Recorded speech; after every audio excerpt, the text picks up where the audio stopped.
shot. Police can't approach to confirm his death because of suspicious items he was carrying. A bomb disposal team is at the scene. British Prime Minister Keir Starmer left a summit in Denmark to fly home. Additional police assets are being deployed to synagogues across the country, and we will do everything to keep our Jewish community safe. This is Yom Kippur, the holiest day in the Jewish calendar. King Charles says he's shocked. Jonathan Savage, Fox News. The government shutdown continues after a vote to end it failed in the Senate Wednesday after both parties failed to reach a compromise. Republicans blame Democrats for not agreeing to what they described as a clean, short-term funding bill. Another vote to end the shutdown is expected tomorrow.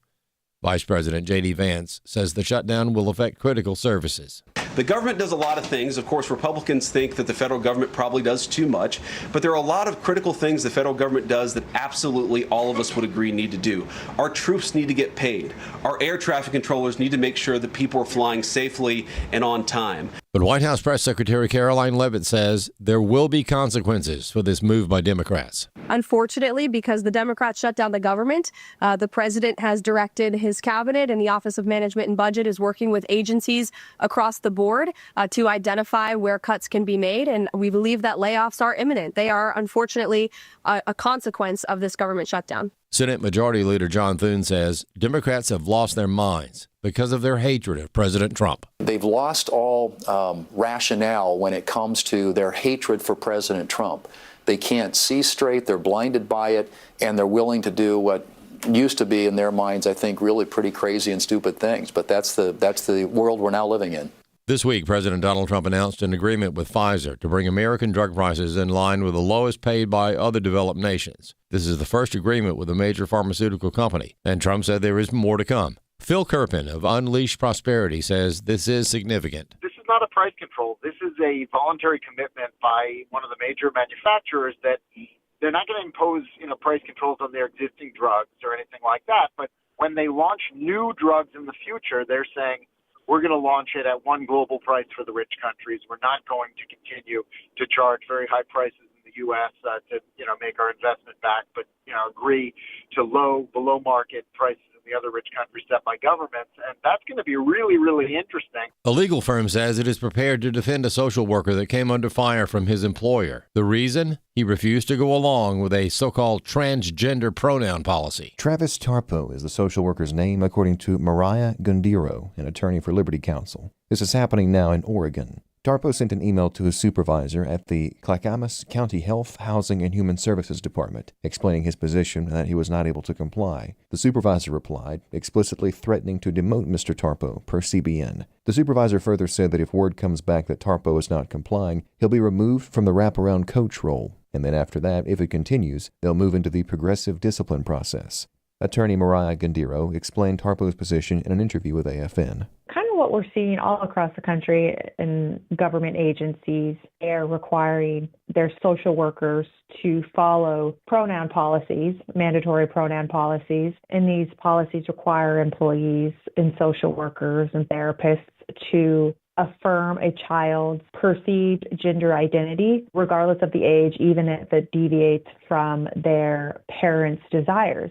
She explained that Tarpo is a religious man and that this requirement violates both his religious convictions and his constitutional beliefs. Tarpo is requesting a religious exemption to the requirement and a guarantee that his employer will not demote or otherwise retaliate against him. Gundiro explained that Tarpo contacted Liberty Counsel about this. Her team sent a demand letter to the county. She said the county is still in the process of reviewing the demand and deciding their next move. She said her team will give about 2 more weeks maximum for them to respond before possibly suing them. I'm Bronson Woodruff. For American Family News, I'm Rusty Pugh. Thoughts of the child you were carrying keep pouring over in your mind. A deep, unrelenting sadness overshadows your days, and you wonder if you will ever feel whole again. There is hope and healing from a reproductive loss. Call the International Helpline, 866-482-LIFE, and talk with someone who has been where you are. Your call is confidential, and we will help you find healing. 866-482-LIFE.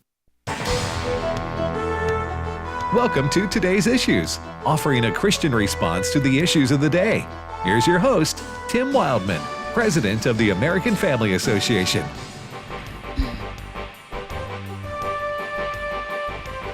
Hey, good morning, everybody, and welcome to today's issues on the American Family Radio Network. Today's Thursday, October the 2nd, 2025. Thank you for listening to AFR. Joining me in studio is Fred Jackson. Good morning, Fred. Good morning, Tim. Chris Woodward. Good morning.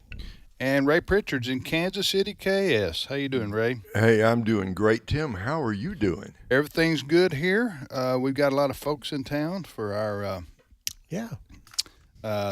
AFA weekend time, and so we're just delighted to have supporters here who are joining us, and we welcome folks I know who want to drop by sometime and see us. They go in here, there, or the other, right, Fred? Yeah, I just met a bunch folks. Pennsylvania, they drove 16 hours to be down here from Missouri, and then Muscle Shoals, Alabama. They drove 16 hours from Missouri. They did go through Pennsylvania. No, 16 hours from Pennsylvania. Oh, I misunderstood. Yes. I was just kidding. I really understood, but thought I'd make a bad joke about folks from the Show Me State, where I was born, by the way. Oh, really? Yes. I did not know that. Yes, I was born in the Show Me State. Oh. You didn't know that? I did not. I just figured, 1963. 1963? Yes, okay. I remember it well. Yes, and my dad was stationed at Fort Leonard Wood, Missouri. I've been there. Yeah. I've been there. It's Army base there. Don't they call it Fort Lost in the Woods? It's out in the middle of nowhere. That's for sure. It's a huge base. Yeah, one time it was one of the largest, if not the largest, base by acreage and military base in the country. I don't know if it still is or not. Anyway, so I was born, and that's about 3 hours from you, right, Ray? I've been right past Fort Leonard Woods, and there's no S on the end. There's no S. That's right. There's no S. It's at Fort Leonard Wood. Wood, and it is truly out in the middle of nowhere, just as Fred said. Named after a man, who was an Army. I don't know if he was a general or whatever, Yep. but My son-in-law was based there for a while. Oh, okay. Yeah. Okay. Well, all right. Well, listen, folks, thanks for joining us on the program today. A lot to talk about. Ray, give us a good word from the Bible, if you would. Hey, still in the book of Job with my wife, but we came this week to, Tim, one of the greatest verses in the book of Job and in the Old Testament. Hey, in the whole Bible, Job is discussing with the Lord. Oh, if I could only find you, Lord, I want to present my case. And, you could look at Job in one way and say, well, he's just a complainer. Well, but look, Fred, if we went through what Job went through, we'd have a few things we wanted to say to God as well. Oh, yeah. I've lost everything. Then his wife tells him, curse God and die, Yeah. It's rough. Okay, so you come to Job 23, and you're kind of slogging through Bildad, Zohar, Eliphaz, they're arguing with him, but then you come to this great, great, great verse. Job reaches up with his faith and looks at God and says, he knows the way that I take. Yeah. When he has tried me, I shall come forth as gold. Folks, there are a lot of furnace times in life. Most of them come unexpected. They all come unwanted. Very few of them are announced in advance, but we know life can turn on a dime. And some of our listeners today, you're in the fire, you're in the crucible, you're in the furnace, and you feel like you've been there forever and wonder if you'll ever get out. And I remember what Warren Wiersbe said, your Heavenly Father knows what he's doing. He's got his hand on the thermostat.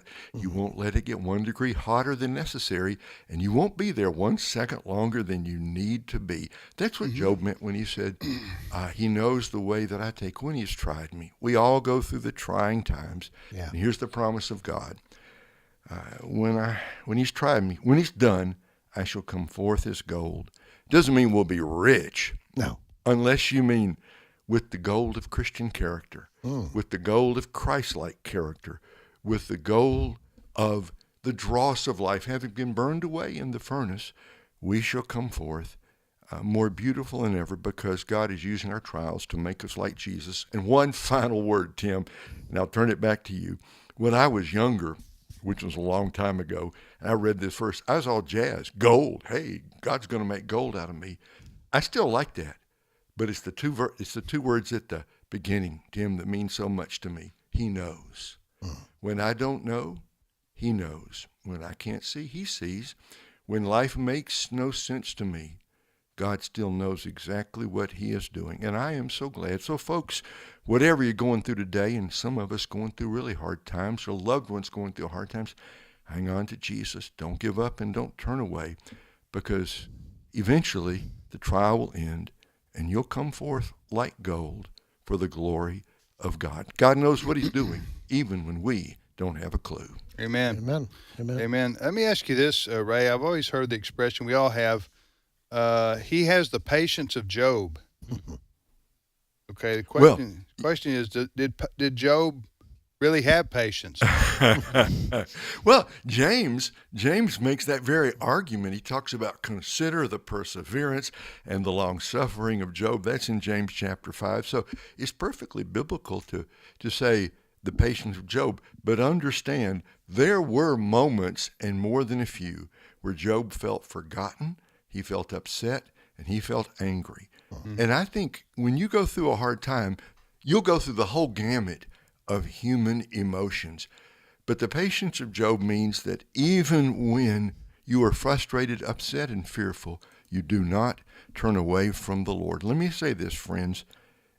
When hard times come, run to Jesus. Don't run away from him. Nothing will ever get better for you if in hard times you run away from the Lord. Run to him. Run to his grace and to his mercy and to his kindness. And eventually, if it seems dark around you right now, the sun is going to shine again. And Tim, that's what I think it means. The patience of Job. We hang on to God in the hardest times. We don't turn around, and we don't run away. So you're telling me the sun will come out tomorrow? Yeah, actually, I was thinking about that. I was thinking about that, yeah.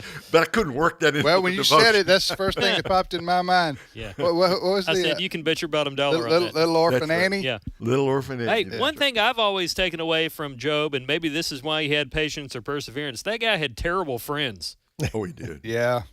Choose your friends better than Job did. That's one lesson from the Bible, right? Well, and one other quick lesson. He had 3 friends.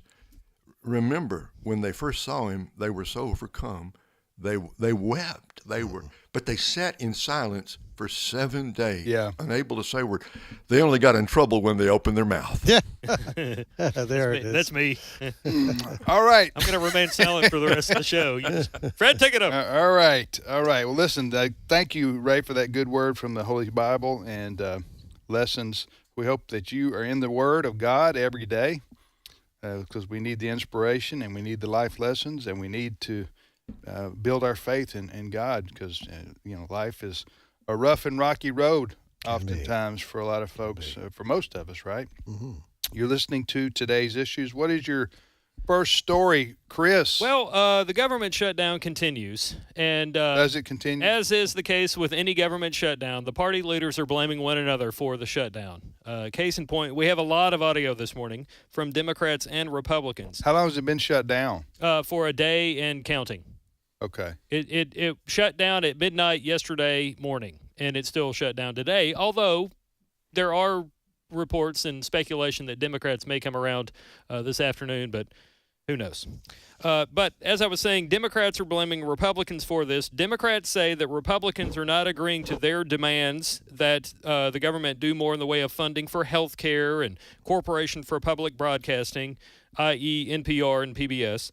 Republicans are saying that Democrats really just want to fund illegal immigrants and their health care and left-wing media outlets that do the bidding of Democrats here. I've got some audio from Senate Minority Leader Chuck Schumer blaming Republicans for all this. Clip 1. Republicans tried to bully us, and it's clear they can't. They don't have the votes.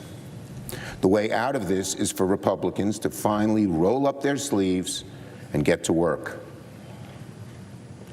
Republicans need to get serious and start actually addressing the looming crisis and reopen the government. Now, somebody in government, in the Trump administration itself, that knows a thing or two about the Senate and how it works is Vice President J.D. Vance, who, of course, was a senator from Ohio.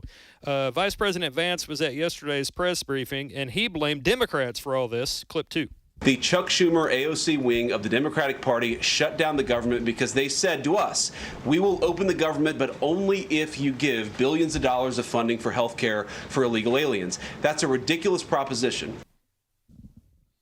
Well, is that true?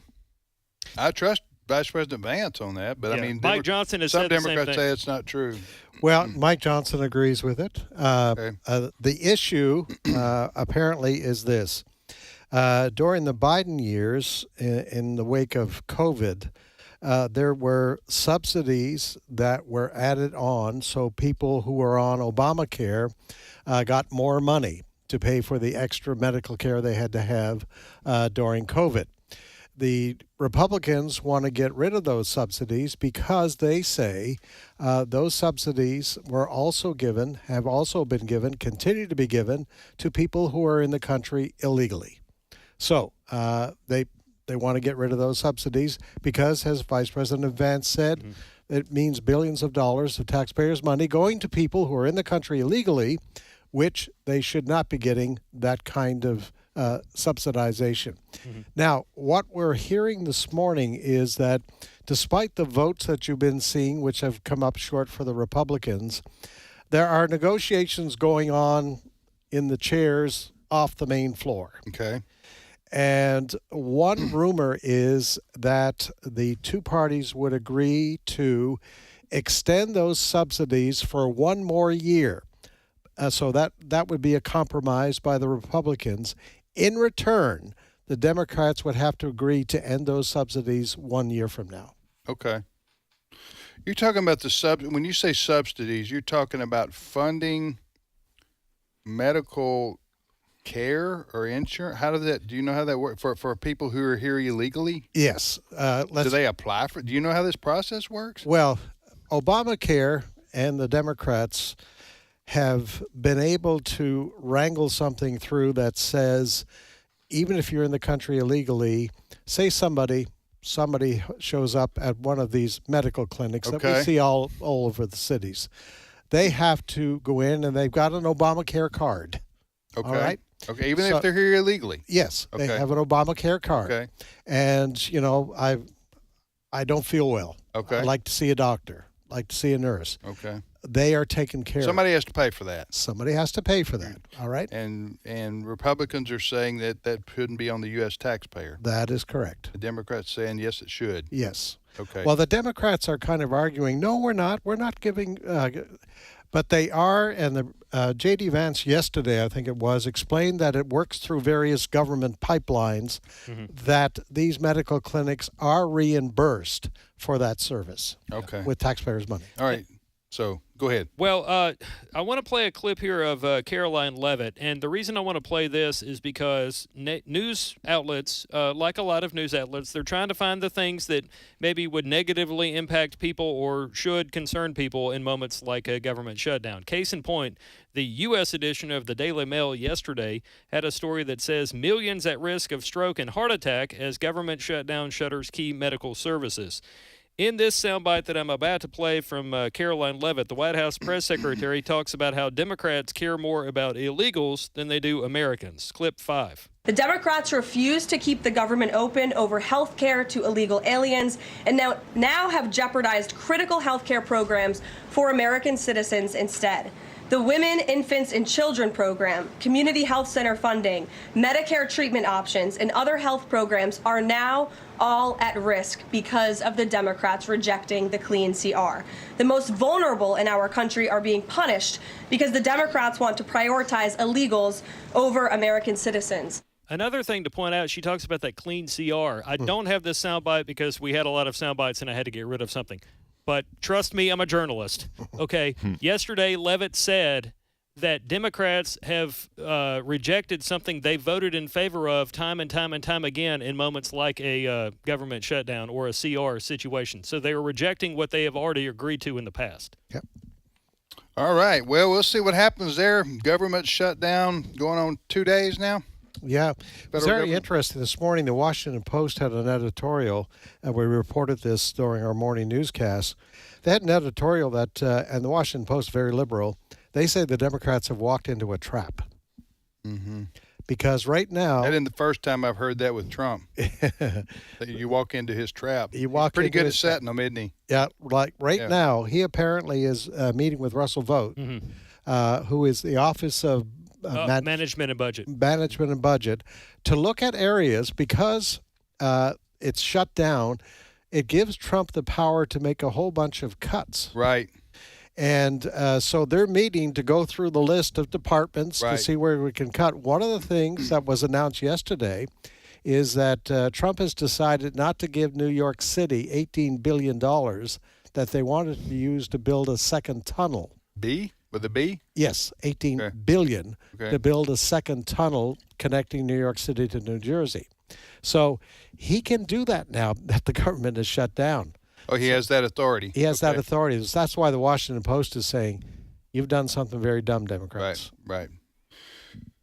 Well, we'll see what happens there with the federal government shutdown. My guess is that, like they always do, they'll get it resolved within probably the next 24 hours or so. Yep. Because none of the congressmen or senators wants to go back home and face the voting public on why the services have been some of the services that they count on have been shut down. Yep. All right, you're listening to Today's Issues. Chris, I just, as much as I just can't get enough of federal government shutdown talk, I know I speak for Ray and Fred. We would like to continue on with this for the next half hour or so with just more examples. But we're going to have to move on to another story. That's fine. Yeah. Well, there is an update to something we've been covering. As a matter of fact, right now, police in Manchester, England, the UK, they have labeled an attack on a synagogue yesterday as an act of terrorism. You can find this story on afn.net. At least 2 people were killed, 3 others seriously wounded Thursday, and again, what police are calling a terrorist attack on a synagogue in northern England. This occurred on the holiest day of the Jewish year, otherwise known as Yom Kippur. The suspect is also believed to be dead after being shot by officers, but that could not immediately be confirmed by the Associated Press because of concerns that he had an explosive on him. The incident took place again on Yom Kippur, the Day of Atonement, and most solemn day on the Jewish calendar. Listen, it's a frightening time around the world to be a Jewish person. Yes. Because the attacks come, from all directions, and you don't feel like you're safe anywhere. I remember hearing a Jewish fellow talk about this a few months back. He said that we feel like we're being hunted. Yeah. So it's anti-Semitism is global. Can you imagine the frame of mind of an attacker who chooses Yom Kippur, the Day of Atonement, the high holy day, the holiest day on the Jewish calendar, to attack a synagogue? Right. It takes a mind twisted and filled with hate. Somebody so far gone in radical Islamist ideology, they really don't care. They actually think they're serving God by attacking a Jewish synagogue. Your friend who said that to you, Tim, I feel like we're being hunted. You can understand today why Jews around the world would feel that way. Mm-hmm. These are strange and, I think, very dangerous days. Mm-hmm. All right, Chris. So 2 dead? Yes, at least 2 dead, 3 others injured.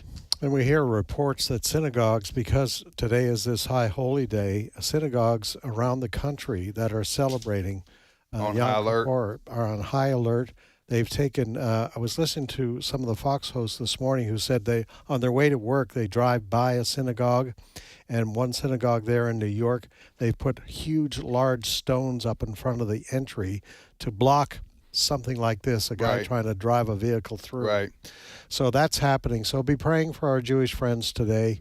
They're on high alert to try to protect themselves even while they're celebrating this very holy day. You said, Ray, Yom Kippur.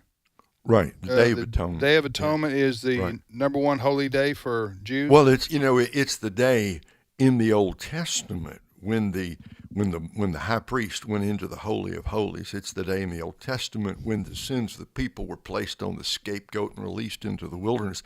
It's the day in which they enacted the rite of redemption. And so today there are no animal sacrifices in Judaism. Temple is long gone, but it is still for our Jewish friends around the world. It's a day of solemn remembrance, and it's a day of confession. It should be a day of repentance. So, yes, it's a very, very holy day, particularly terrible time. Let's say it this way. Whoever did this guy who's been killed, who did the attack, he knew what he was doing. Yeah. He didn't pick this day at random. Yeah.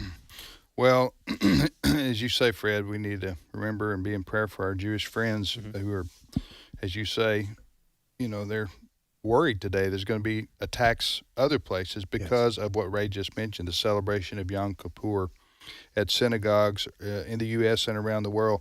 All right, next story, Chris. All right, there has been some concern in the last few weeks, at least, that some of the people on the U.S. driving big rigs or 18-wheelers are illegally driving those big rigs and 18-wheelers. Oklahoma caught wind of this, and Governor Kevin Stitt and the head of the Oklahoma State Police or Highway Patrol decided they were going to do a sting on I-40, and they were going to pull people over and check licenses. Not only did Oklahoma find that a lot of illegal immigrants were driving through Oklahoma and I-40, but a lot of people driving big rigs on I-40 are illegally driving those, some of them with false or illegal CDLs. Yes. Who are we about to hear from? Oklahoma Governor Kevin Stitt. Okay. Clip 15. To us, it's pretty simple. We're just going to enforce the law. And until drive on roads in Oklahoma, you've got to be able to read and understand English, especially the people driving 18-wheelers. So when he told me that he pulled over 520 vehicles at one of our checkpoints as an operation, and over close to 25% of these drivers were illegally driving. They were from China, Russia, Venezuela. It is unbelievable. And these aren't people that are here legally with a legal CDL. They had overstayed their visa. They had illegally obtained this CDL. And they're just violating the intent of the law and the absolute law. The one person that we posted on from New York had literally been detained at the southern border, crossing illegal in 2023, and then was just released. It was a catch and release type deal, and they showed up in New York and got their CDL license, and you saw that. It had no given name, and I'm not trying to call anybody out. I think the American people need to understand this is a problem, and we have to be a law and order state and a law and order country. CDL, is that commercial driver's license? That is correct, yeah. Okay, so the governor of Oklahoma authorized this sting operation, basically. So do you know if he closed down I-40? I believe. Or it's like a checkpoint like you would see on a regular road sometimes? I think it was a checkpoint. It was called Operation Guardian. So then you got people backed up, for a long way. These could have been done at the scales, which necessitate 18-wheelers. Truck stop. Yeah. Mm-hmm. But what he's saying is 20% of those who over 500 they check. So we're talking about over 100 were found to be in this country illegally driving trucks on our interstates. As the governor mentioned, one CDL they checked didn't even have the name of the driver on it. Yeah. And that was New York, I think, issued that. I have an answer to your question. Okay, answer my question. Operation Guardian on I-40 was both traffic stops and inspections at way stations. Yeah, because all trucks got to stop at way stations. Of course, I bet they don't have to throw their driver's license. They probably just have to get on the scale and then wave them on through, right? Yeah. Instead of that. Well, that's shocking. 20% aren't U.S. citizens driving trucks. And it's scary. A lot of these guys cannot speak English, cannot read English. That's what happened down in Florida, don't you remember? The guy tried to turn around on the turnpike. Yeah. And somebody ran into his back end of his truck, killed him, and then they discovered that he wasn't even a U.S. citizen, couldn't speak English. That's right. Well, good for the governor of Oklahoma for doing that. All right, we'll be back momentarily with more of today's issues. Stay with us.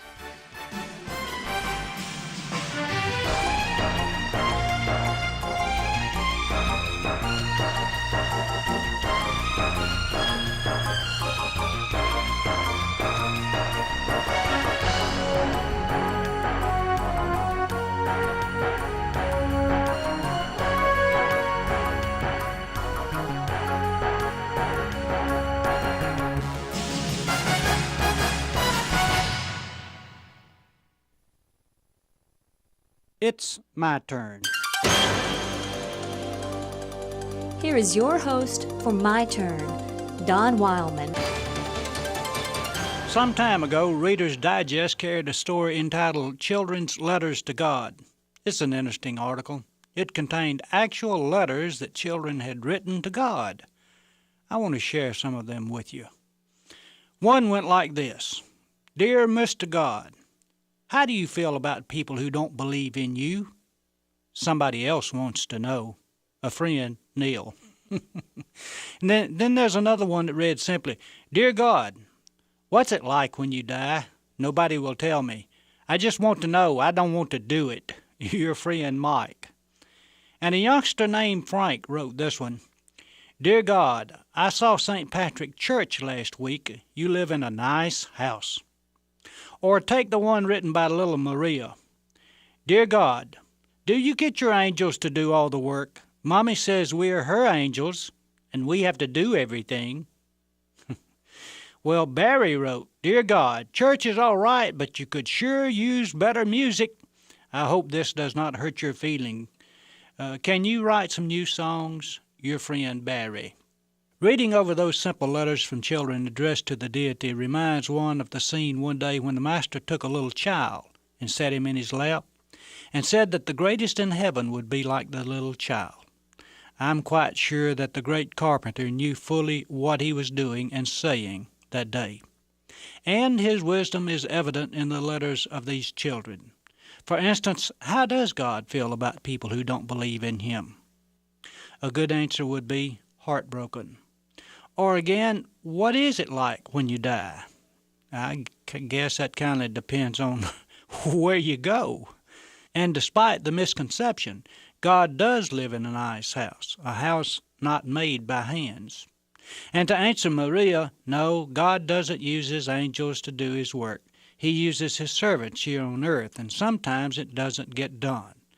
And about the music, sometimes I have to agree with Barry. It's kind of off-key, and it appears we need some new songs. We need more of this childlike faith in all its simplicity, too. They do not question the existence of God, and they refer to him in a polite manner with due respect. They're not worried about all the great theological and doctrinal questions we adults are. They simply believe in God and believe he loves them. And the greatest quality they have is their humility. Listen to this letter written by little Maxine. O Lord, thank you for giving me my dad and mother, and these children, and dog and fish. Thank you for giving us the nice world to live in, and eyes to see it, and what we eat and brains to think. Thank you for everything. Love, Maxine. That letter's a beautiful prayer, isn't it? Sometimes I have a feeling that God would like more letters like that one. Not only would he like for us to write that way, but more important, he would like for us to live that way. Whoever humbles himself like this child, he is the greatest in the kingdom of heaven. Pray for childlike faith. This has been My Turn with Don Wildmon, a production of the American Family Association. Hey, have you considered becoming a Great Commission partner? If you do, you'll be joining others who believe like you and are determined to defend against those who want to destroy God's institution of the family. You'll also receive some great benefits, like full access to AFA Stream, a monthly subscription to our magazine, access to exclusive donor events, and more as our thanks for your support. Please stop by afr.net/donate today for all the details. afr.net/donate. In him we were also chosen as God's own, having been predestined according to the plan of him who works out everything by the counsel of his will, in order that we, who were the first to hope in Christ, would be for the praise of his glory. Ephesians chapter 1, verse 11 and 12. American Family Radio. This is today's issues. Email your comments to comments@afr.net. Past broadcasts of today's issues are available for listening and viewing in the archive at afr.net. Now, back to more of today's issues.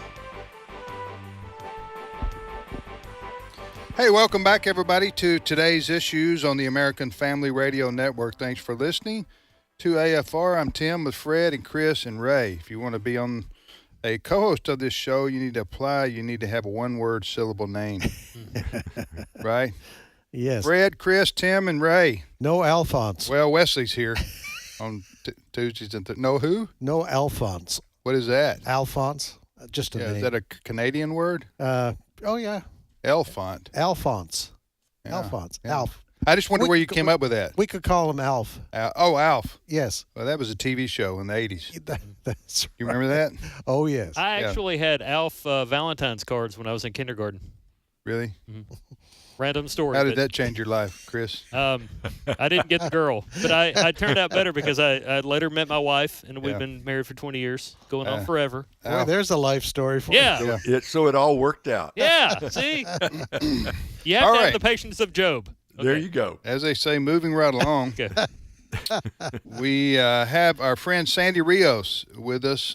Sandy from the podcast Sandy Rios 24/7. And Sandy, of course, served as our morning host on the show for 10 years on American Family Radio. And she joins us now. Good morning, Sandy. Good morning, Tim and everybody. Thanks for being on with us. What's up with you and Bruce now? What y'all been up to? Well, we were in Boston for a big meeting, thanks to you, Tim, and that was very interesting. We did a lot of touring, too. And so, I mean, those sites never get old, and you know, because you go to Washington every year. But that Boston, New England area, it's just invigorating. And, you know, so then we also went into New Hampshire and Massachusetts. Maine, what a beautiful country we have. And the thing I noticed, Tim, was that people are happy. Now, there are exceptions, but you remember for a couple of years there around COVID, people weren't laughing. They were glum. They'd do furtive glances. They would make eye contact everywhere. And I think people are returning to a normalcy, which I felt really refreshing. Good. That's good to know. I didn't know how, I know Fred's from north of New England. I didn't know how normal people were in that part of the world. And I'm sure they would think the same about us. But listen, I visited there last summer, and Alice and I went up for our 40th anniversary visit to the greater Boston area. That's all we had time for, but we went to the history is unmatched. I mean, maybe Virginia, right? Yeah. And maybe Philadelphia in terms of early American history, but it's quite a remarkable place to see. And absolutely. We loved it. We loved it too. We took a boat ride out on the Boston Harbor. Mm-hmm. Allison ate lobster, breakfast, lunch, and dinner. Was that up in Gloucester? She loves lobster. Huh? Was it in Gloucester? We did go to Gloucester, and that's a little fishing village. Yep. On the North Shore, as they say. I couldn't talk like them, but we walked out to a lighthouse. Yeah. Yeah, I mean, you're talking about vintage, classic New England. That's what we wanted to experience, and we did. Nice.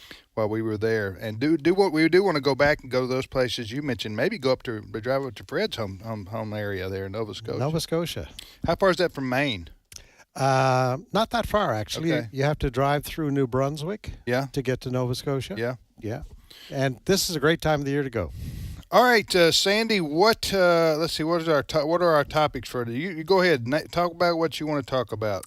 Well, it's been a blockbuster week. I mean, there's so much going on, Tim. I think it's impossible for, one person to keep track of it, but I'm sure trying. Tuesday, this meeting with generals with Pete Hegseth, just bringing them all in from all over the world. They're grumbling, complaining about how much money it's costing. When the Pentagon spends more money, wastes more money, really, and has for decades, it's become what they call the military-industrial complex. So they're so worried about money, but they all came in, and then Pete just really I challenged them.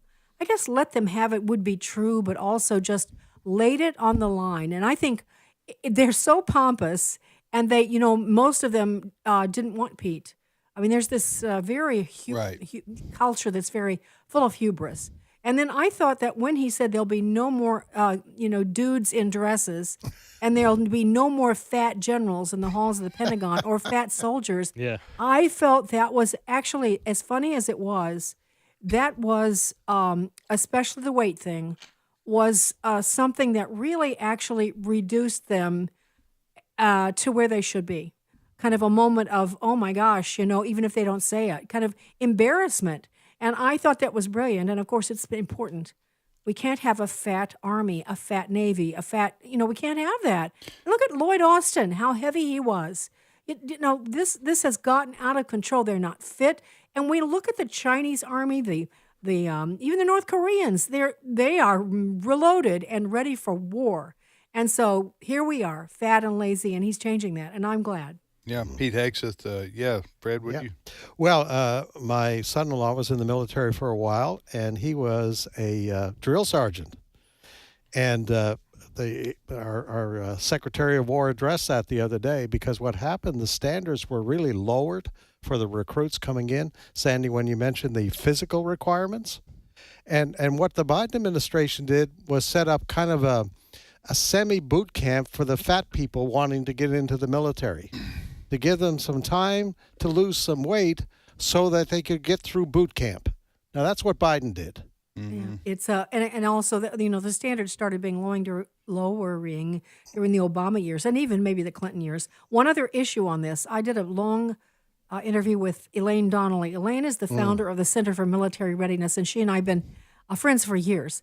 And she was part of this DACOWITS, and I haven't got time to explain all of it. It's a committee that started like 70 years ago to address women's issues in the military. And it was a good reason initially. But Elaine served on this and through the years has been, the watchman on the wall. And this is the thing, DACOWITS, which has ushered in, they want abortion on the bases. They want women to be in combat. They want all of the things. They push transgender rights, hormones. They've pushed all of this. They are gone. They are gone. They are gone. And that is absolutely fabulous, and that's because of Pete. Because feminists have gotten such a foothold in the Pentagon, and normally, and you guys will understand this, that normally like macho guys are scared of them. So I think like 98% of the things they've recommended through the years have been accepted, and so this is it. No more dudes in skirts. Yeah, and Sandy, to the greater point here is what happened when President Trump was elected, and then the recruitment numbers for the military started to go way, way up as compared to the military recruitment levels under Biden, which were really scary low because for some of the reasons that Pete Hegseth has brought out in his talk the other day. I think and then the generational recruitment, families who've served in the military, the grandfather did, the father did, and the son did, and those people were telling their sons, no. That's right. Don't go. Don't go. No, it's a different military. It's the woke military. Well, with the election of President Trump and then Pete Hegseth going in as Secretary of Defense. Well, what is it called? War Secretary now? Secretary of War. Yeah, all that has changed, and our recruitment numbers, I haven't seen the latest ones, but have been way, way up. That's for sure. Hey, Tim, we need to make a personal reference to before we leave this topic, because the military, it isn't just fatness or wokeness or transgenderism. As you well know, back in, I believe 2013, that comes to my head, Fort Hood had this horrible shooting, this Muslim military doctor killed a number of our soldiers, and they were disarmed on the base. And so I, at the time, was doing the morning show, and I had a lot of people listening from Fort Hood. And they would call in, and one was a photographer, and they would not identify themselves, but they gave me a ton of information about what was happening on that. And I don't know if that's connected, but I believe it is, because the military under Obama started identifying American Family Association as a hate group and making their troops stop calling me, and not just me, but having anything to do with AFA. They actually used slides of American Family Association in training. That's how bad it was. Yeah, I remember that. And what happened was all the federal agencies, including the military, were using the Southern Poverty Law Center's hate group list as absolute truth. And we know that the Southern Poverty Law Center, that's the far left organization, they put out a hate group list every year, and we're always on it. We've been honored to be just an annual participant there. But I'm being facetious, obviously, but the federal government at the time under Obama was using this far left definition of what is a hate group, and we were on it. So when the military and also highway patrolmen were having to use this, some places we'd learned. It was in the Pentagon. It was at the FBI. It was everywhere. FBI, and if I could make another point, before we physically left D.C. in 2016, there were like Pride days at the Pentagon, of course. And there were men. They would have these shows with men wearing high heels, soldiers wearing high heels. I saw at Camp Pendleton, the Marine base, this guy in the chow line in hose and high heels and a short skirt. This is where we were. This is why what Pete did on Tuesday is so important. Those days are over, thank God. Amen. You're listening to Today's Issues on American Family Radio. Well, Sandy, what are you going to be doing this week on your podcast, covering these issues we've talked about here? Yes, we did one on Pete right away with Elaine Donnelly on Tuesday. Okay. Yesterday, this is some subject we probably can't get into, but there was another hearing on Tuesday about how the TSA and other agencies have made these lists that people get on J6ers, also Tulsi Gabbard, Catholic parents, I'm getting a generality. Whole swaths of people were placed on these no-fly lists or had extra scrutiny. And so there was a hearing on that. Now, it hasn't been solved yet, except the TSA particular program has, but that happened this week too. And, I just have so much. Could I talk about the shutdown for a second? All right, so... you talking about the federal government shutdown? Yes. Thank you, because we were saying earlier in the program, we just can't talk about this enough. And we were running out of time, and we just thank you for bringing it back up. You go right ahead. All right. Well, let me tell you about a person, because I was concerned when Elon Musk left because he was being so effective. But there's a person in place who has been Elon Musk before Elon. His name is Russ Vought. He's the director of the Office of Management and Budget. And let me just tell you personally, Russ is a graduate of Wheaton College, a very strong Christian. I've known him for years.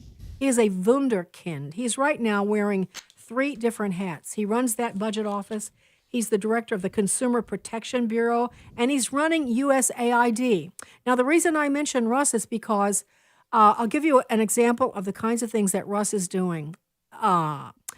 You may recall that the regulations, especially under Obama and then Biden, got so out of hand in these various agencies that people were being criminally prosecuted for having ponds on their land and not the wetlands rules and all of that. It was a nightmare. So President Trump ordered those rules and regulations to be systematically gone through in every department. Well, Russ did that during his first time.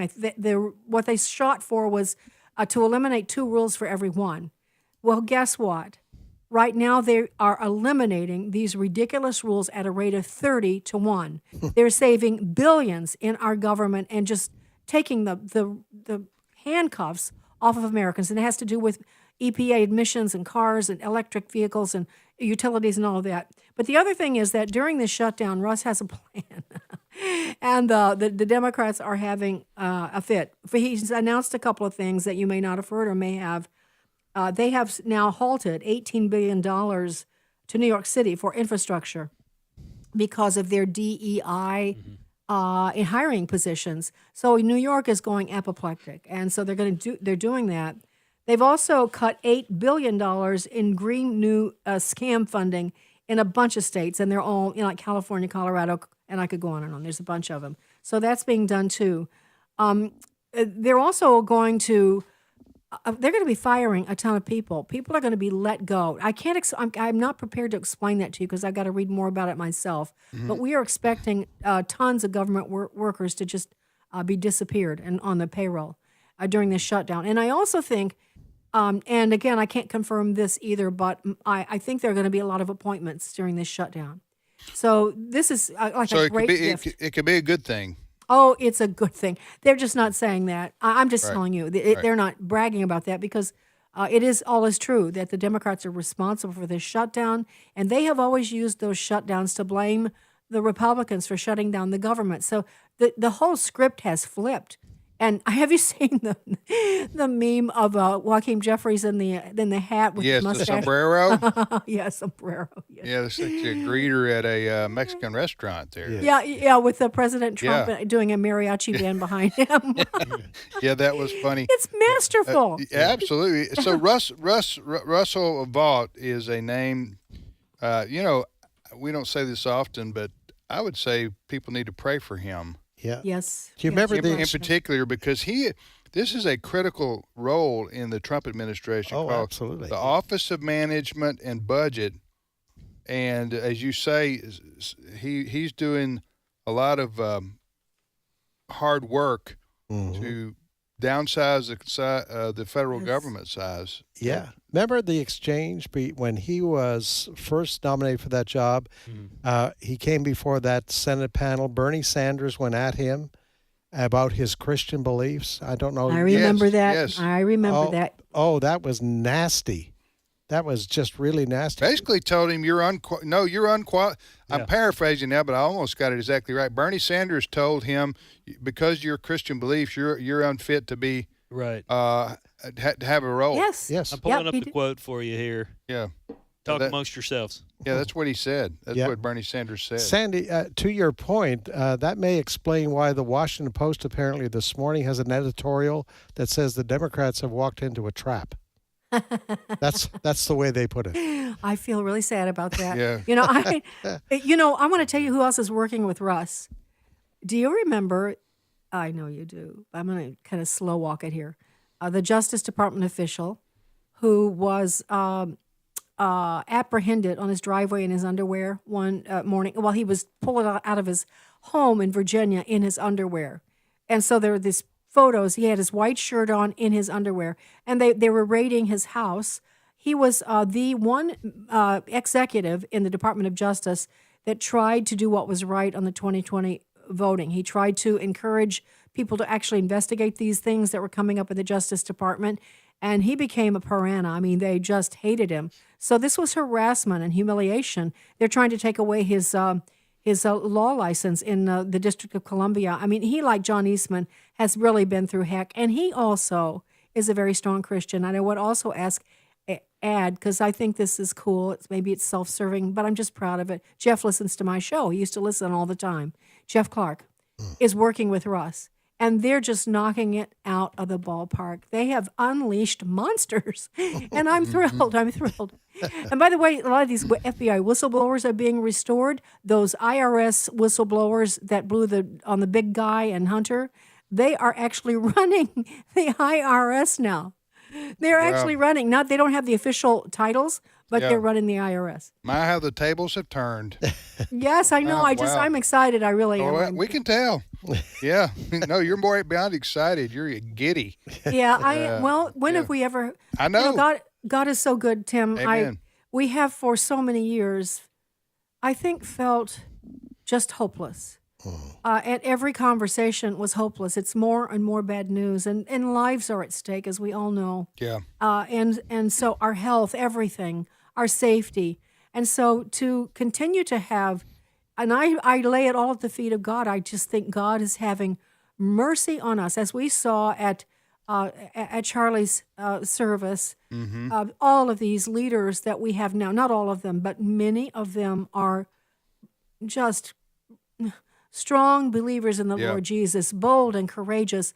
And there's a lot more whose names you don't know serving with the president. And so this is a time of rejoicing and a time for us to rise up and find our own courage to fight in our own sphere, to restore things to the way they should be, with God in the center and his laws honored and our people self-controlled and not out of control. Amen. We're talking to Sandy Rios, host of Sandy Rios 24/7. Now, it's the podcast. If you want to get Sandy's podcast, where she talks about the matters like we've been discussing for the last little while here, and listen, she interviews movers and shakers, go to our website, afr.net. afr.net, click on podcast, and you'll see the banner for Sandy Rios 24/7. You can listen to some of her previous podcast, or just sign up there to when Sandy releases a new podcast, you'll be notified and be able to listen to her reports and her interviews and her analysis. All right, Sandy, thanks so much for being on with us. Tell Bruce we said hello. I will, absolutely. I will. And been more firings at the FBI too, by the way. Lots of them. Okay, and you're excited about that too? Yes, they're cleaning house. They're just cleaning house. It's amazing.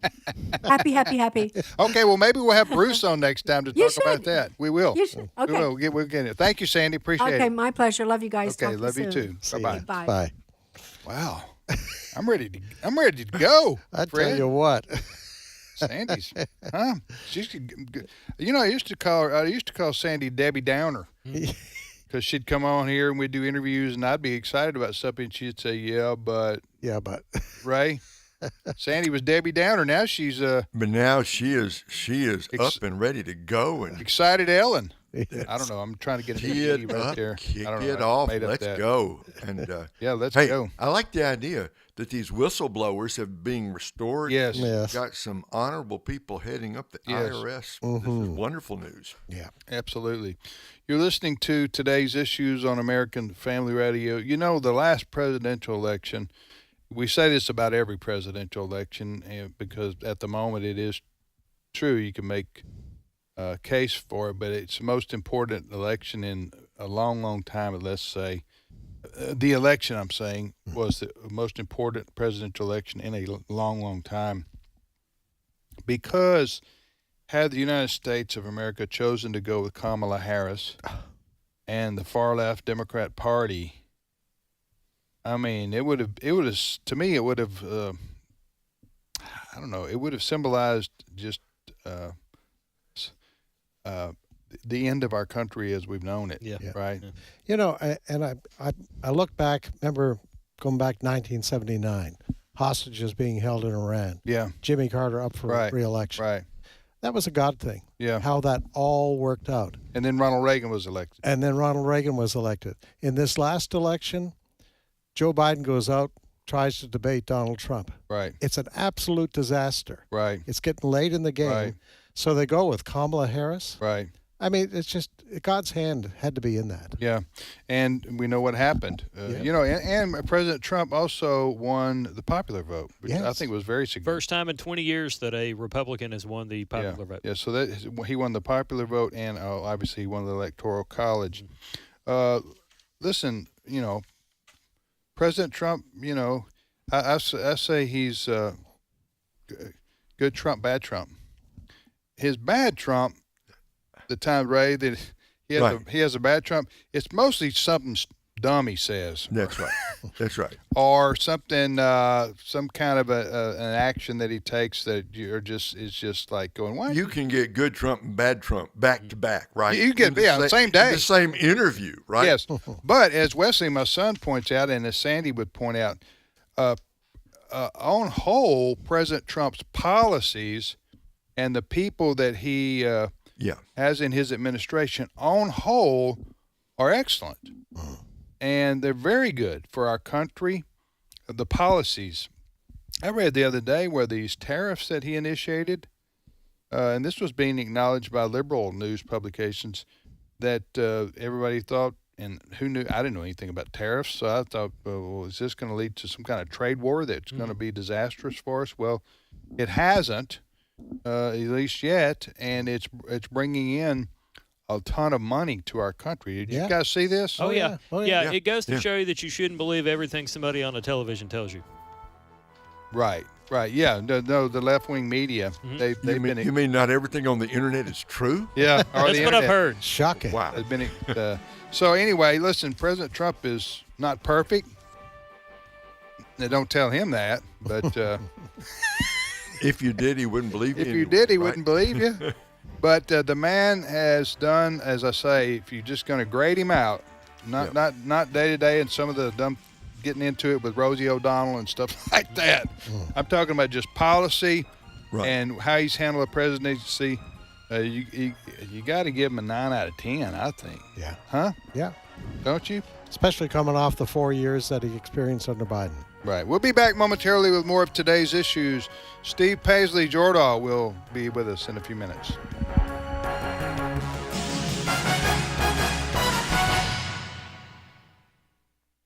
The views and opinions expressed in this broadcast may not necessarily reflect those of the American Family Association or American Family Radio.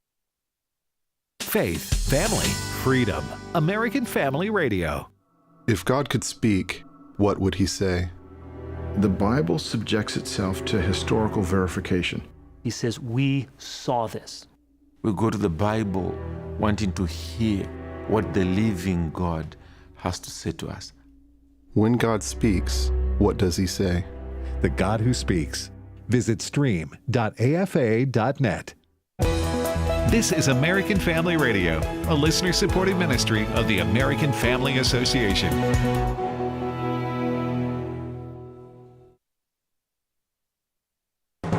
American Family News, I'm Rusty Pugh.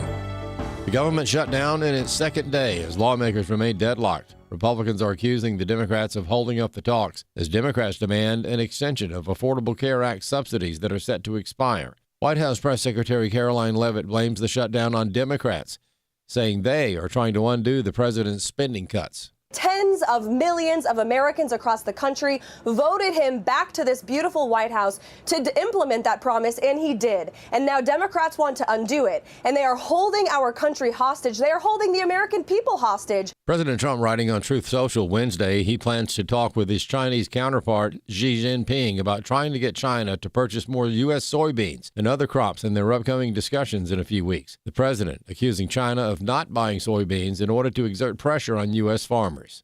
Agriculture Secretary Brooke Rollins says President Trump is committed to ensuring the U.S. is treated fairly on the world stage. He is unwilling to let any of this slide.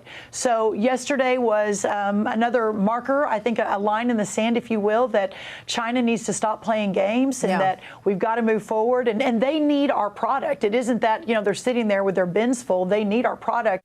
Former Chicago mayor and Democrat strategist Rahm Emanuel has called for a reset in education, urging a renewed focus on core classroom issues like math and reading scores. He has argued that the Democratic Party has become distracted by social issues and identity politics.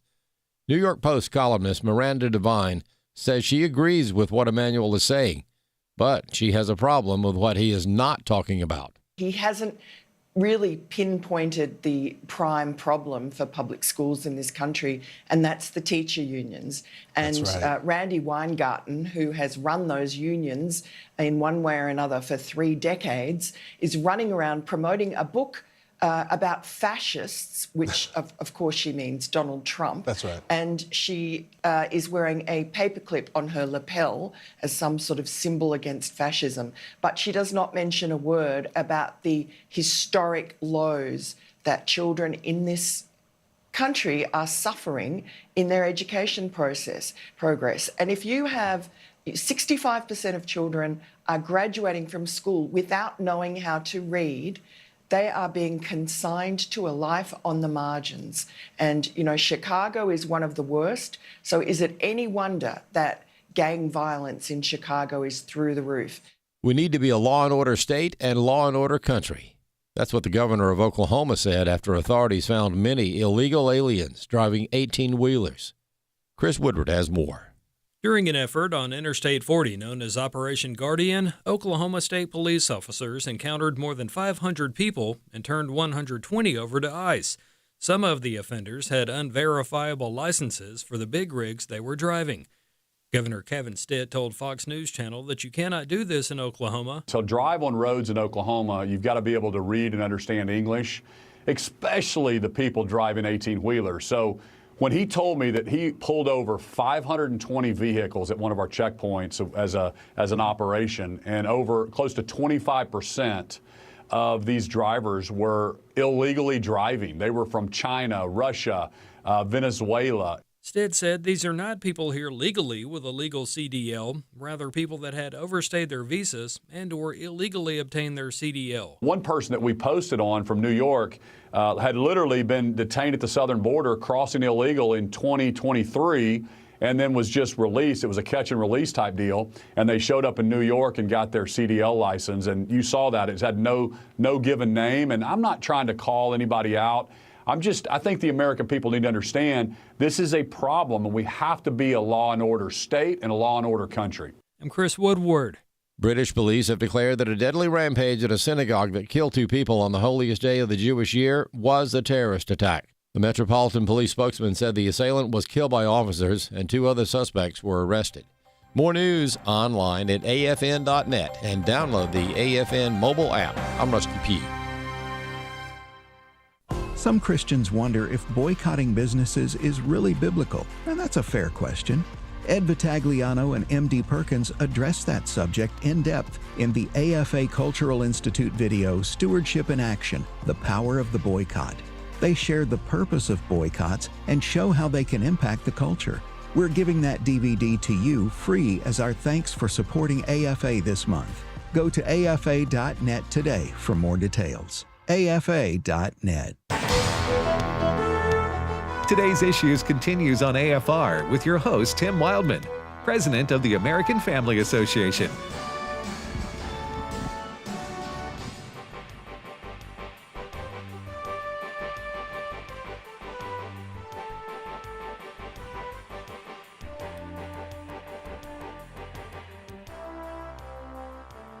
Hey, welcome back, everybody, to Today's Issues on the American Family Radio Network. I'm Tim Wildmon with Fred Jackson. Now Steve Paisley-Jordahl joins us. Good morning, Steve. Good morning, everybody. And Ed's not here today. Ray's here today. Ray's joining us from Kansas City. Wait, I didn't check on the weather there. What do you got outside? Oh, it's let me tell you, it's beautiful. It's 79 degrees, heading up to 85. Okay. And Indian summer there, right? Indian summer. Yeah. Beautiful weather here in early October. Going bike riding this afternoon? I'm thinking about it. Okay. I've got another appointment, but I'm trying to think. Can I squeeze it in? How far do you ride? You said. Oh, about 15 miles. Wow. Something like that. What, 4 or 5 times a week? I know you had to take a break when you got. When I was doing the cancer treatment. Yeah. But yeah, and it's what keeps me sane, or as close to sane as I ever get. Yeah. What is it about a bike ride? Is it like I know when I used to mow the yard. Getting outside and just relaxing your mind. And, you're pedaling along, yeah. and the scenery is changing. Yeah. And it's just therapeutic. It's therapeutic. Your troubles begin to melt away. Sounds too much like exercise to me. Well, there is that. All right, there's that part. It does have other benefits. You can get your heart rate up and do some cardio and those kinds of things. Exercise your muscles and all right. So, Steve, I love that shirt. Thank you. How long you had that one? Did I ask you about this before? No, this is new. I got this came in the mail 2 days ago. Man, it's you call it like a royal purple It's a paisley? purple paisley shirt. Yeah. I King of France over there, man. Could be. I got 2 others coming too. I realized that my paisley stock was getting old and worn. You need to come up with a brand so you can sell them or something. Well, we like talked that. about it. I don't know if you ever got. I've never checked, but somebody. I think it was either Tony or Ed or somebody made the suggestion that people should write in if we should have some AFA shirts that are paisley. I got a slogan for you. What's that? For your hats and other materials, make paisley great again. Make paisley great again. Ooh, I like it. Don't you like that, Ray? I want one of those ball caps, MPGA. Haga. Doesn't really no. MPGA. Make paisley. MP. Yeah, I don't know if that would work. I don't even think that's anyway. All right, so lot to talk. What was I? I'm working on MAPGA, right? Yeah, something. We got something like that. Make American paisley great. Yeah. Again, something. We're gonna have to work on that branding and messaging right there. But by the way, guys, the Major League Baseball playoffs are going on. Yeah. You aware of this? Yeah. Mm-hmm. So I'm watching some of it. My team, the St. Louis Cardinals, didn't make the playoffs and haven't in quite some time. That's mine. Mine. What's your team? Oakland A's. Oakland A's, yeah. But the Major League playoffs are going on, and last night there was a player for the San Diego Padres. You got that story? I'm just looking at the box score of the game. Well, this guy, that's not the box score I want to talk about. This guy's a pitcher for them. Mm-hmm. Do you see this, Ray? Oh, I did too. That's the highest speed ever found in a major league playoff game, something like that, something unbelievable. 104.5. What? 104.5 miles an hour. Yeah, 104. The pitcher. Now, keep in mind, he doesn't have a bionic arm that we're aware of. Maybe they need to do bionic arm testing. I don't know. Like they do drug testing. But what was his name? I'm looking it up. Give him credit. Anyway, I just thought 104 plus. Mason Miller. Okay, Mason Miller. He's Mr. Miss Miller's son, right? Yeah, he would be. That'd be the one. He 104 for the San Diego Millers. That's right. Was it 104.6? 5 miles an hour. And some other player for the Cincinnati Reds, Chapman was his name. Yeah, 3 or 4 years ago. I think he threw 104. But the point is, this was the fastest pitch ever recorded in human history. That's what they say. Last night. Oh, wow. And I saw it. I saw him throw, and of course, I say I saw it. You can't see it, okay? But I thought to myself, maybe we're going to reach the point, because there's a few other guys that are, touching 100. I don't know if we're going to reach the point where baseball players can't hit because they can't see the ball at all. I don't know. I hope you don't get to that point. They've already got tenths, hundredths of seconds in order to make a decision on whether to swing at a pitch or not. It's the hardest thing in sports to do, they say, without question, is to hit a major league pitch, okay, and hit it successfully to get on base. That's why if you can get on base 3 out of 10 times with a hit, you can make millions of dollars. Okay. Or that would. That's why I'm taking my boy. My grandsons they're leaving school, and we're just going to do baseball every day. That's right. Surely somebody can hit 3 out of 10 that can make a lot of money for the fam. So there is a little bit of debate, though, about whether or not this is the fastest ever, because they have changed over the years. They have changed the method of how fast you pitch. Back in the day, back like the Walter Johnson Cy Young days, right? It was a stopwatch, I believe. And I mean, I don't know, in the 20s and 30s. Yeah, or the turn of the century, when they started doing this. But then, how do we ever go back? I don't recorded. know. Maybe Nolan Ryan days, they would use a speed gun. But there was a difference between where they measured the speed of the pitch. At one point, it was when it crossed the plate, and now it is like 4 feet or 2 feet in front of the pitcher's hand when it's released. And it loses a certain amount of speed as it makes its way to the plate. Yeah. So it's not the measuring standards. Well, you're breaking this down, Steve. I didn't know we were going to get this kind of thorough analysis. They have changed the way they measure speed, so it's not a consistent thing. They're not sure. Although, have you ever stood in one of those batting cages that let you choose the speed of it? Yeah, I have. And you ever stood in front of it they'll let you do a 90 mile an hour? This was when I was 15 years old. It said it was throwing 90. I don't know if it was. It was throwing so fast. It was coming pretty quick. I couldn't see it. What you do in that case, you just stick your bat out there and hope for the best. And if you do make contact, it's going over the fence because just sheer, energy there. All right, so nearly 105 miles an hour. Yeah. That would hurt if you got hit. Oh, man, would that hurt. I bet you even those major league players are scared to get up against 105 mile an hour. That would hurt. 104, huh? That would hurt. That'd leave a mark. Ooh. Goodness gracious. Leave a mark. All right. So what's your first story? Well, one of the places you could look if you want to find out the history of 100-mile-an-hour pitches or just about anything else in the world is Wikipedia. Now, whether or not it's accurate, that's kind of up for debate. And in fact, we're hearing from the co-founder of Wikipedia, Larry Sanger, who's now 57.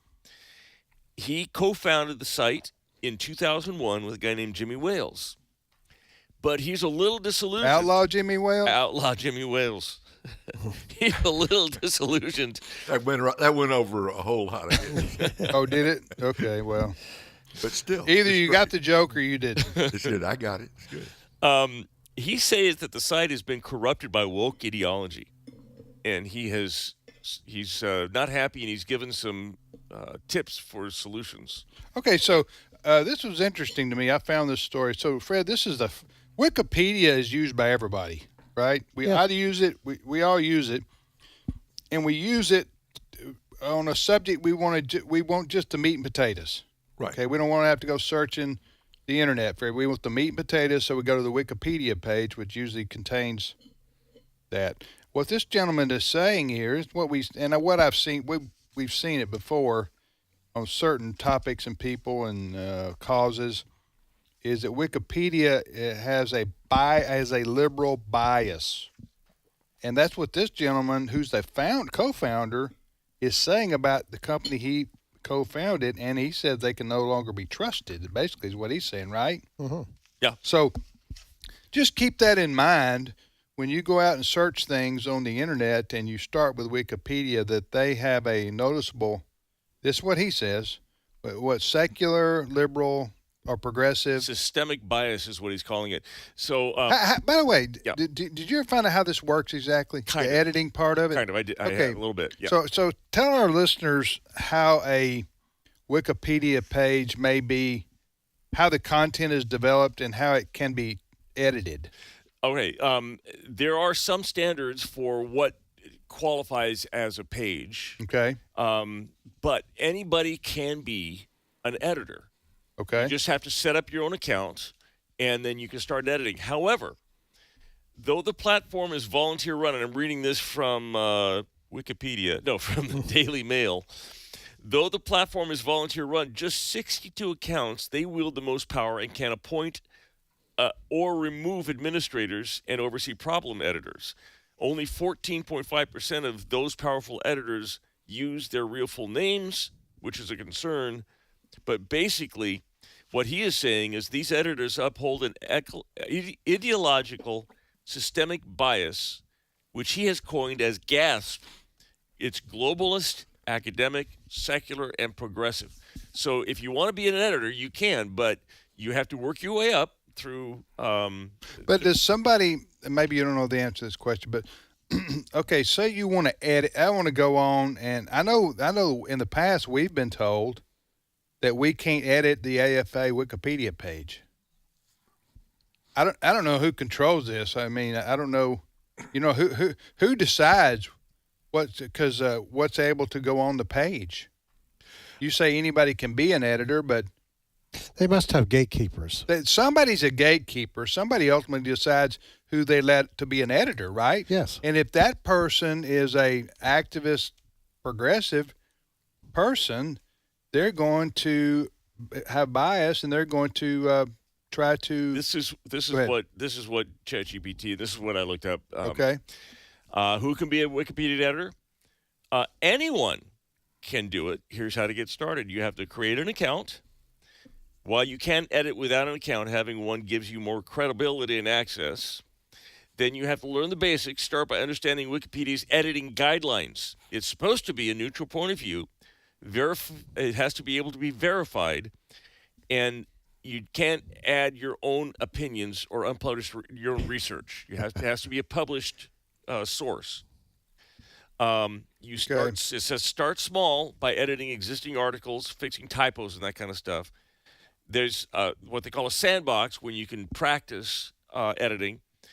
To participate in talk pages to discuss article changes, join the Wiki Projects page. And then you work your way up. What was it I was reading here? There's a handful of dominant views as consensus, typically those held by the most powerful editors, rather than reflecting a fair balance of many voices. These editors uphold this ideological system. That was what he called this GASP system. This narrows the group. This narrow group dominates the content and controls the accessible for information, especially when it comes to religion, philosophy, or cultural views. The platform is volunteer run.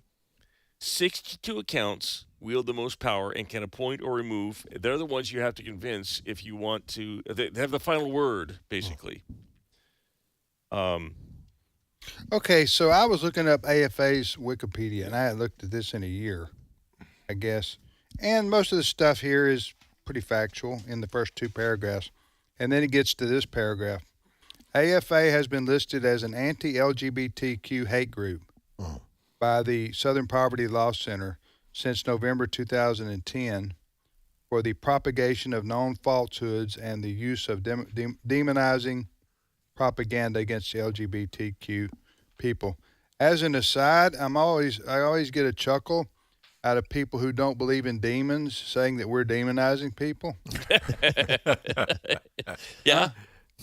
So anyway, the LGBT. So what I'm saying is, right there, that paragraph is from a left-wing point of view. Yes. It's not neutral. Nope. And there's no chance for well, here's the response from AFA to what the SPLC says about them being a hate group. You see what? Yeah. So there's an example, quite frankly. Somebody edits this. So just beware when you're using Wikipedia that they have a liberal/progressive bias on almost all topics. Like That's most what of this the guy's saying. legacy media. So Wikipedia protects certain pages to prevent vandalism, is what it calls it. Hey, everybody. Yeah, we got a bunch of visitors the today. bus pulled up. Your article can fall into three categories and be protected from editing. Full protection means who can edit? Only those who are admitted to get for controversial or highly vandalized pages, political figures, recent events, and I suspect our page.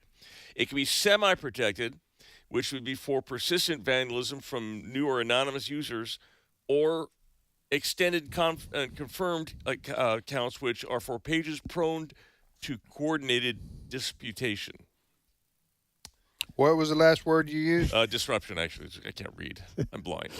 What did you say? Disputation. But disruption. You just made up a word? I did. That's what Wikipedia does. I know. That's what we're talking about. I know. here. You could be an editor if you want. That's a pretty impressive new word you Thank made you very up much. there. Thank you very much. All right. So beware of Wikipedia, right? For sure. Okay, Hey, Steve, what you got next? I want to talk to Ray. You said you go bike riding? Yeah. Ray does. Don't do this in England. Okay. All right.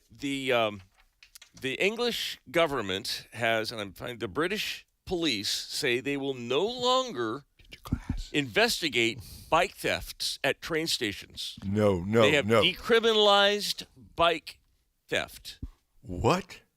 This is wrong. The This British is so Transport wrong. Police say it will not investigate bike thefts outside stations where the bicycle has been left for more than 2 hours. What? It means most bike thefts will not be investigated. CCTV footage will not be looked at outside a 2-hour time frame. And this article here has videos of thieves in broad daylight using chainsaws and bandsaws and all kinds of different things to steal bikes. Do they say why they've done this? They have more important things to do. What is the reasoning? What I said is they to prevent thefts which have skyrocketed, British authorities have installed safe storages which they can still get through.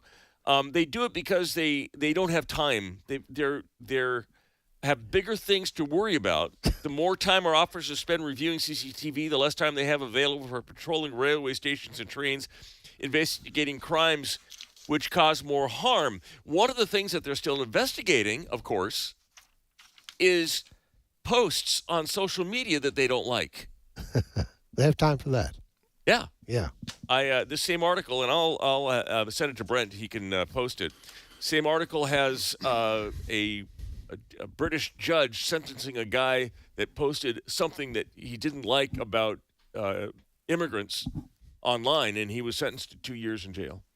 Lest we make too much fun of the Brits on this, it's not too long ago that in San Francisco and I think in Oakland, California, remember they allowed people to steal up to $1,000 worth of stuff from Walgreens? I went out there. I took advantage of that. I got a lot of good stuff because I try to keep it within $800-900. That's right. You keep of it under the stuff. limit. But anyway, so Just filled up your cart? Yes, just filled up my cart. Every day I did that for like a week, so I didn't get arrested. But just as long as you hold it under $1,000, you can steal whatever you want. Then you came home and opened up a store. You know what? a thrift store. One store did to stop this? What? They priced everything in the whole store at $999. Yeah, good for and them. said that the discount will be given at the register. California idiocy right there. Mighty expensive for a toothbrush. But you get a discount at the register. Yeah, but $998. All right, good to know. You're listening to today's issues. We got 5 minutes left. What do you got, Steve? Donald Trump is talking. No. Yes. What? Donald Trump has been talking about his shutdown of the government. Well, wait a minute. Way you characterize that, I would not if I can speak for President Trump, he would not say I shut down the federal. No, he would say the Democrats did. That's a disputation, right? That's right, disputation. Yeah, I think that's disputation. Well, Don't you get that from the priest? I do. I want to play. This is Donald Trump, but not really Donald Trump. This is the best Donald Trump impersonator you'll ever hear talking about this. This is cut 16. Hola, mi fellow Americanos y bienvenidos al cierre de Schumer. That means welcome to the Schumer shutdown.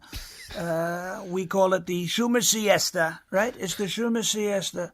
He put the government on siesta, crying Chuck.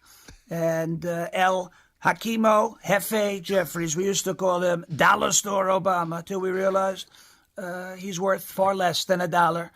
But they put the government on siesta to give illegal aliens your health care. We're not going to let it happen. I looked at both of them. I said, we're not going to let it happen. It's no bueno.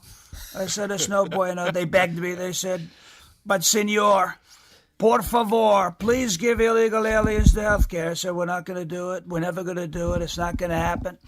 Thank you for your attention to this matter. Who is this? That's John Farash. He's a hugely popular online Commentator, Trump impersonator. Well, he does more than that, but yes, he has his own podcast. But he's. Hey, we got the story about the Pope blessing the ice cube. Yes. Yeah, we got some issues here. Yeah, we're not making this up, people. Yeah. We're talking about the new Pope, the leader of the Catholic Church. He's an American. Yeah, he's from Pope Chicago. Bob from Chicago. Right? What's his name? Pope Bob. Robert. Pope Robert? Pope Bob? Pope Bob from Chicago. What is his proper name? Leo. Because they take on another name when they become Pope, right? Yeah, Pope Leo the 14th. Yes. Okay. All right. When are we going to have Coach Bill the First? Right. Pope Bill the First, right? We don't have that. Pope Leo the what? Leo the 14th. Okay, listen. Listen to what he participated in yesterday. He spoke to 1,000 representatives at the 10th annual celebration of the late Pope Francis's Climate Summit, and he was joined on stage by Arnold Schwarzenegger. And he placed his hand on a large chunk of ice taken from melting glaciers in Greenland, and then he said that he hopes the UN Climate Conference will take action and listen to the cry of the Earth's poor, and then he blessed the ice. Gave it a prayer of blessing. What? That's what I said. Are you saying he got a piece of a glacier from Greenland and somebody flew it to Rome? Yeah. Is that what you're saying? You know, do you know the carbon footprint that jet used to bring that ice cube from? I bet that scared the crowd when they told them ice was here. Huh? Yeah. You know what? Listen. I don't get this at all. What are you blessing the ice for? Do you have the blessing that the Pope gave the ice cube? I am seeing What did he say to him? If an ice cube can be a gender, I don't know. Blessed a block of ice. Let's see. We will raise hope today by demanding that leaders act with courage, not delay. We will join with. All right. Did he say this in Latin? No, he's American. Just English? Oh, okay. You know what? That's ridiculous. Huh? Yeah. And I'm... It's hard to parody something like that.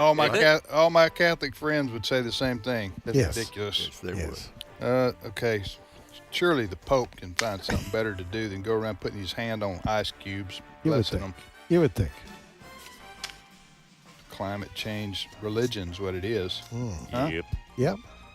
All right, we will see you tomorrow with Trivia Friday here on American Family Radio. My thanks to Fred, Steve, Ray, Chris, Sandy, and Brent Creeley, our producer.